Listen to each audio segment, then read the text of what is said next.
त्रिकोण रचना या प्रकरणातील 3 एकूण त्रिकोण रचना आहेत। त्यापैकी पहिल्या त्रिकोण रचनावरील सराव संच 4.1 आहे, दुसऱ्या त्रिकोण रचनावरील सराव संच 4.2 आहे आणि तिसऱ्या त्रिकोण रचनेवरील सराव संच 4.3 आहे। या त्रिकोण रचनेचा तुम्ही चांगल्या पद्धतीने सराव करा, कारण पुढे चालून तुम्हाला यांचा बऱ्याच वेळेला उपयोग आहे। तर रचना 3 काय आहे? त्रिकोणाची परिमिती आणि पायालगतचे 2 कोन दिले असता त्रिकोण रचना करणे। आता कसं करायचे? तर याचं एक उदाहरण म्हणून घेतलेलं आहे। त्रिकोण PQR असा काढा की कोन Q बरोबर 70 अंश, कोन R बरोबर 80 अंश, PQ अधिक QR अधिक PR बरोबर 9.5 सेमी। म्हणजे आपल्याला तिन्ही बाजूंची बेरीज दिली आहे आणि 2 कोन दिलेत, तर त्रिकोण रचना काढायची। प्रथमतः आपण कच्ची आकृती काढूया। कच्ची आकृती काढली की तुमच्या समोर लक्षात येतं की याचं नाव PQR आहे, PQR। तर कोण Qचं माप दिलेलं आहे 70, कोण Rचं माप आहे 80। लक्षात घ्या, कोण Qचं माप 70 म्हणून 70 लिहिलं, कोण Rचं आहे म्हणून 80 म्हणून 80 लिहिलं आणि तिन्ही बाजूंची बेरीज ही किती आहे? 9.5। आता आपण करायचं कसं? तर प्रथमतः आपण परिमिती काढून घ्यायची। परिमिती काढल्यानंतर किती येते परिमिती? 9.5। त्याच्यानंतर 70 आणि 80 अंशाचे जे कोन आहेत त्यांच्या निम्मे कोन करायचे। म्हणजे 70चा आहे तर त्याच्या निम्मे 35चा कोन काढायचा, त्यानंतर 80चा आहे तर 40चा काढायचा। कितीही अंशाचे कोन असू द्या त्याचे निम्मे करायचे, तुम्हाला त्यानंतर लक्षात येईल। आता प्रथम काय करायचं? 9.5 सेंटीमीटरचा रेषाखंड काढायचा। तर बरोबर 9.5चा काढू आपण।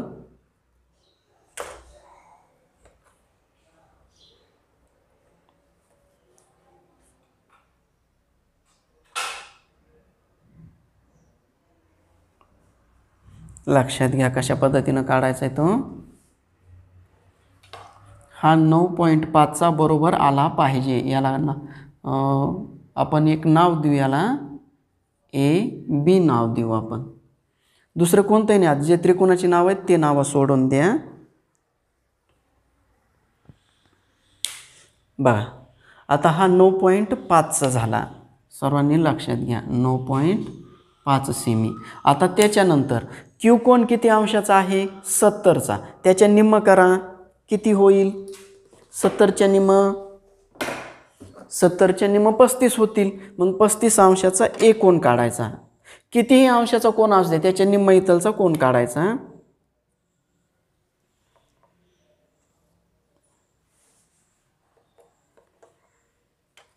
आपण कोन काढूया 35 अंशाचा।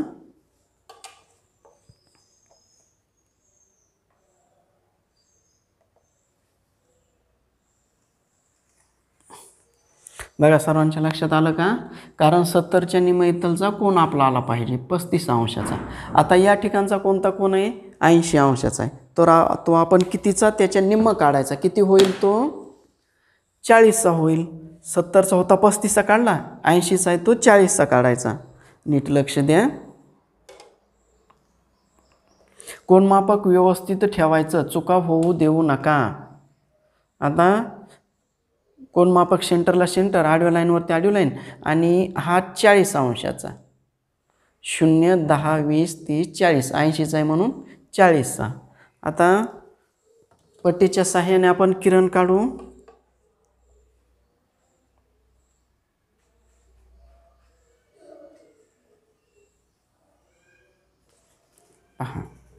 आता हा झाला 40 अंशाचा। ज्या ठिकाणी छेदलेला आहे त्या ठिकाणी P बिंदू घ्यायचा। बघा P बिंदू घेतला। आता बघा नंबर 1ला 9.5 सेंटीमीटरचा रेषाखंड काढला, नंबर 2ला 70चा होता तर 35चा काढला, 50चा असता तर 25चा काढला असता, 100चा असता तर 50 काढला असता। जिथे असेल त्याच्या निम्म करायचं। त्यानंतर या बाजूलाही तसंच, इथं 90चा असता तर 45, 80चा आहे म्हणून 40चा। आता काय करायचं? AP रेषाखंड दुभागायचा आणि PB रेषाखंड दुभागायचा। आता दुभागायचा कसा? तर पहा, अर्ध्यापेक्षा जास्त अंदाजे अंतर घ्यायचं। अंदाजे अंतर घ्यायचं, मोजून घ्यायचं नाही। अर्ध्यापेक्षा जास्त वरच्या बाजूला एक चाप आणि त्याचप्रमाणे खालच्या बाजूला एक चाप। जसं येईल तसं काढायचं, अंतर तेवढंच ठेवायचं, अंतर कमी जास्त झालं की चुकत आहे. हां पहा, वरच्या बाजूला एक चाप, खालच्या बाजूला एक चाप. आता तेवढंच अंतर घेऊन पी बिंदूवरती तीक्ष्ण टोक ठेवायचं, यांना छेदणारे 2 चाप काढायचे. कुठंही छेदू जा. आपल्याला बघा जे छेदलेले चाप आहेत ते मी काढतो स्पष्ट तुम्हाला ओळखू यावेत म्हणून. असा त्यांच्या छेदन बिंदूमधून एक सरळ लाईन काढायची.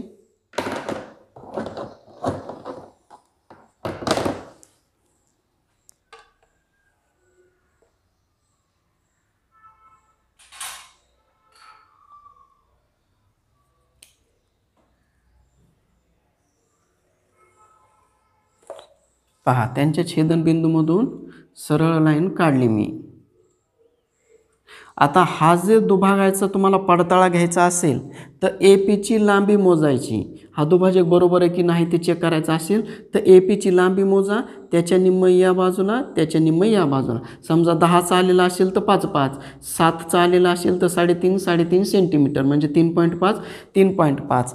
8 सेंटीमीटरचा आलेला असेल हा रेषाखंड तर 4 या बाजूला 4 या बाजूला म्हणजे निम्म झालेलं पाहिजे. जर निम्म झालेलं नसेल तर तुम्ही डबल काढा, कारण बरोबर आल्याशिवाय ही आकृती येत नाही.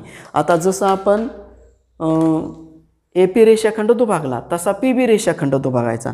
कसा दुभागायचा तर अर्ध्यापेक्षा जास्त अंदाजे अंतर घ्यायचं. कमी जास्त चालतं, फक्त अर्ध्यापेक्षा जास्त अंतर आलं पाहिजे. आणि दोन्ही बाजूला एक एक चाप काढायचे. पहा, अशा रीतीनं अंतर कमी जास्त होऊ देऊ नका. अंतर कमी जास्त झालं की चुकण्याची शक्यता असते. जे चाप अस्पष्ट आहेत ते मी स्पष्ट काढतो तुम्हाला दिसावेत म्हणून. पहा, तुम्हाला स्पष्ट चाप दिसत नाहीत म्हणून मी तुम्हाला काढलेले आहेत. आता काय करत आहे मी, ज्या ठिकाणी चापाने छेदलेला आहे ते बिंदू सरळ तुम्ही काढून घ्यायचे पट्टीच्या सहाय्यानं.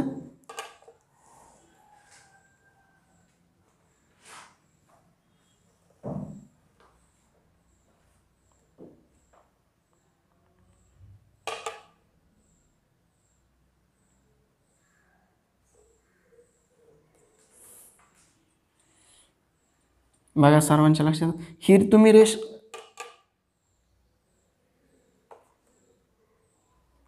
रेष अशी खालीपर्यंत जरी काढली तरी चालते, काही प्रॉब्लेम नाही.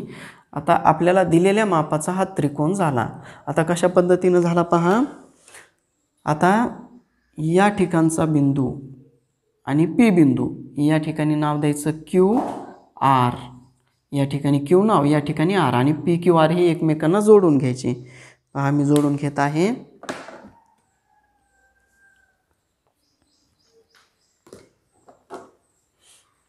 पी क्यू बिंदू आणि पी आर बिंदू.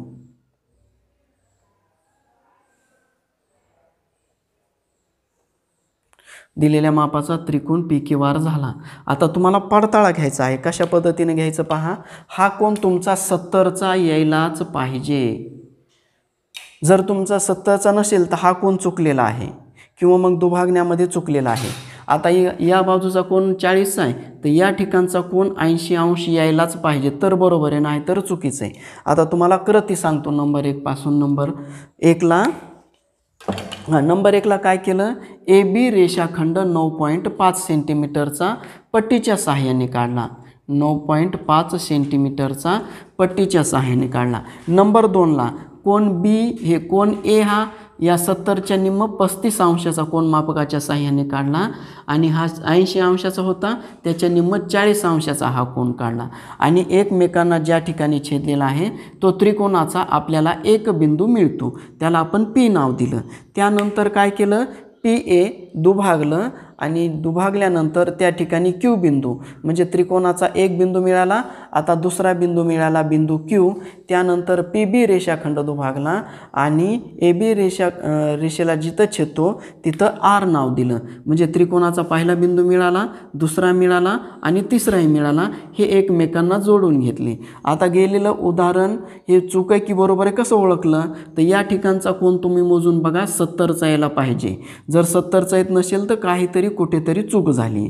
या ठिकाणी 80चा पहा, या ठिकाणी 80 म्हणजे या ठिकाणी 80चाच कोण यायला पाहिजे तर बरोबर आहे. नाहीतर आपलं कुठेतरी चुकलेलं आहे. तुम्ही डबल आकृती काढून पहा जर चुकत असेल तर. आता जसं आपण नंबर 1चं उदाहरण केलेलं आहे त्याचप्रमाणे आपण प्रश्न क्रमांक 3 करूया. या सराव संचामध्ये एकूण 3 उदाहरणं आहेत. त्यापैकी पहिलं उदाहरण आणि तिसरं उदाहरण आपण करत आहोत. नंबर 2चं उदाहरण तुम्ही करून पहा. आता प्रथमतः आपण कच्ची आकृती काढूया. कोणत्याही उदाहरणाला आधी आपण कच्ची आकृती काढायची. तर त्याला कच्ची आकृती काढून नावं देऊ आपण. काय नाव आहे? L M N. तर आता या ठिकाणी कोण एमचं माप दिलेलं आहे 60, एनचं माप दिलेलं आहे 80 आणि तिन्ही बाजूंची बेरीज दिलेली आहे 11. तर आपण कृती करूया आपण जसं सांगितलं आहे तसं. तर नंबर 1ला काय करायचं? 11 सेंटीमीटरचं काढायचं. तर 11 सेंटीमीटरचं मी बरोबर काढत आहे पहा.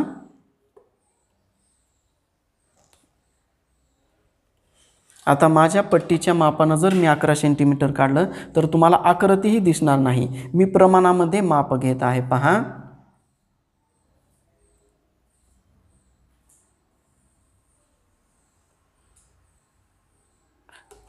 मी प्रमाणामध्ये माप घेत आहे पहा. याला मी नाव दिलं PQ नाव देतो मी. याची लांबी किती झाली? 11 सेमी. सर्वांच्या लक्षात आलं पाहिजे याची लांबी 11 सेमी आहे. इथपर्यंत सर्वांना क्लिअर झालं. आता नंबर 2ला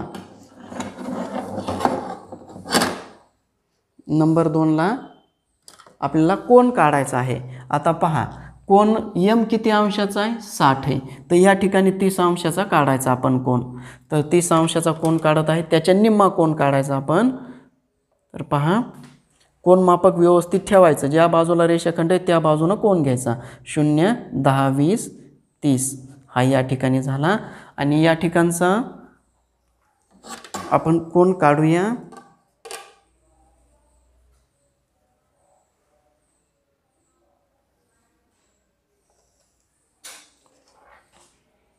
हा 30 अंशाचा आपण कोण काढलेला आहे. आता या ठिकाणचा किती अंशाचा आहे? 80. म्हणजे इथलचा कोण कितीचा काढावा लागेल? बरोबर आहे 40चा काढावा लागेल. पहा कोण मापक व्यवस्थित ठेवायचं.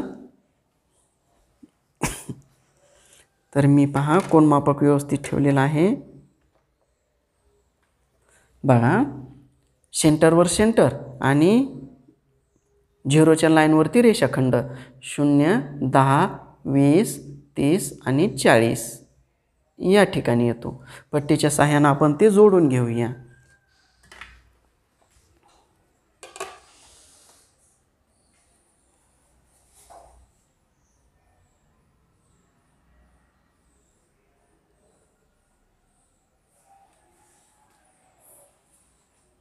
हा कोण आपला 40 अंशाचा आहे. बरोबर 40चाच यायला पाहिजे. जर 40चा येत नसेल तर चूक होऊ शकते बरं का. हां पहा 40 आपण काढलेला आहे. आता त्यानंतर काय करायचं? ज्यांचा छेदनबिंदू आहे तो आपला त्रिकोणाचा एक बिंदू तो कोणता आहे? L. आता त्यानंतर LP आणि LQ दुभागायचे. राहिलेले 2 बिंदू मिळतात. आता दुभागायचे कसे? तर हा रेषाखंड दुभागायचा असेल तर अर्ध्यापेक्षा जास्त अंतर खालीवर चाप काढायचा. पहा P बिंदूवरती तीक्ष्ण टोक ठेवलं, वरच्या आणि खालच्या बाजूला चाप काढला. पहा अंतर कमी जास्त होऊ देऊ नका नाहीतर चुकलंच बघा. यांना छेदणारे दुसरे चाप काढत आहे पहा मी.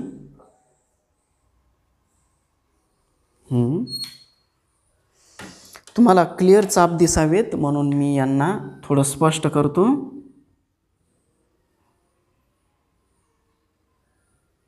तुम्हाला दिसावेत म्हणून केलेलं आहे ते. आणि आता यांच्या छेदनबिंदूमधून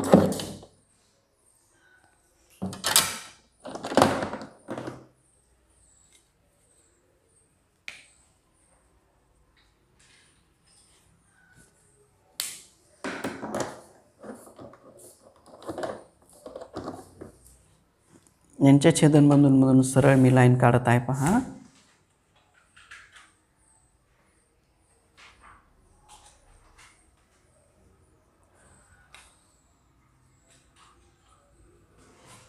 बघा आपण LP हा रेषाखंड दुभागला आहे. आपण जर चूक आहे की बरोबर कसं बघायचं, तर तुम्ही हे पूर्ण माप मोजून बघायचं.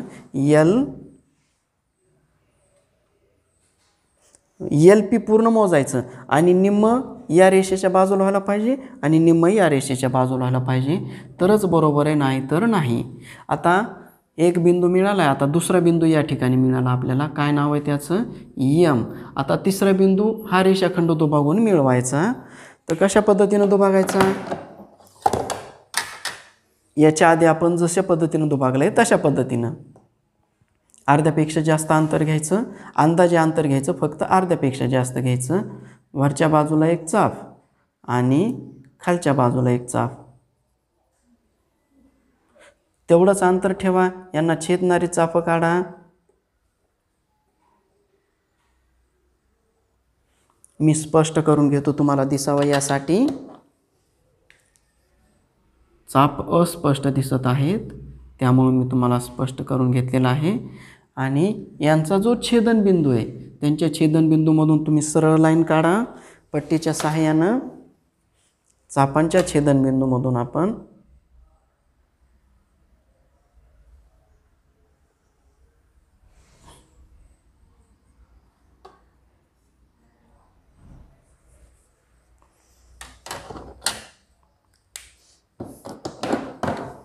पहा, 3 त्रिकोणापैकी L बिंदू मिळाला, M बिंदू मिळाला. आता या ठिकाणी N बिंदू, तर LM आणि LN जोडून घ्यायचं, दिलेल्या मापाचा त्रिकोण होतो. पहा,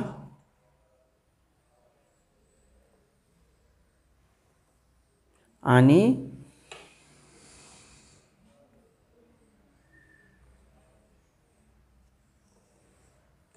पहा दिलेल्या मापाचा त्रिकोण झाला. आता आपण या ठिकाणचा कोन हा 60 अंशाचा व्हायला पाहिजे. तुम्ही मोजून बघा, 60चाच येतो. आणि या ठिकाणचा कोन हा 80 अंशाचा यायला पाहिजे. जर हा 60चा आणि 80चा आला तर बरोबर आहे, नसेल तर काहीतरी कुठेतरी चुकले. आणि हे दुभागलेलं बरोबर आलं पाहिजे. या ठिकाणचं आणि या ठिकाणचं माप हे समान असायला पाहिजे, कारण तो दुभाजक आहे, म्हणजे 2 समान भाग करतो. तर पहा, सर्वांच्या लक्षात आलं.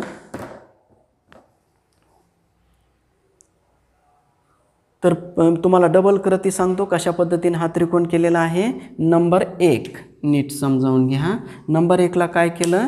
PQ रेषाखंड परिमिती, जेवढी परिमिती दिलेली आहे तेवढ्या मापाचा काढला. नंबर 2, या ठिकाणचा 60 अंशाचा कोन आहे म्हणून 30 अंशाचा काढला. जेवढाही कोन असेल त्याच्या निम्म्या मापाचा काढला. त्यानंतर 80 अंशाचा आहे तर या ठिकाणी आपण 40 अंशाचा कोन काढला. दोघांच्या छेदनबिंदूला त्रिकोणाचा आपला एक बिंदू मिळाला, EL बिंदू.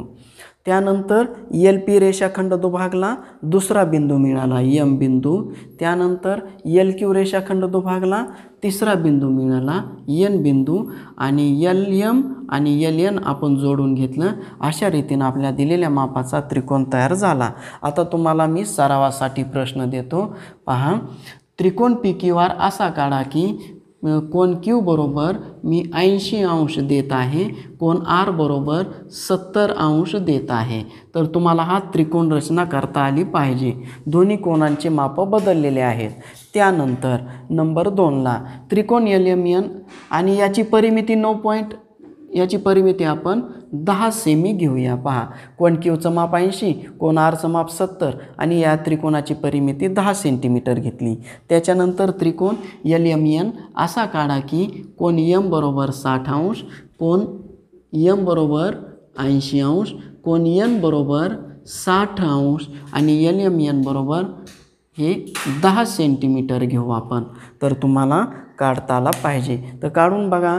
तुम्हाला हे 2 गणित सरावासाठी आणि प्रश्न क्रमांक 2 सराव संच 4.3 मधील प्रश्न क्रमांक 2 आणि संकीर्ण प्रश्न संच त्याच्यामधीलचे काही जे उदाहरणं आहेत ते करून पहा, निश्चित करता येतील. अशा रीतीने आपलं हे प्रकरण या ठिकाणी संपलेलं आहे.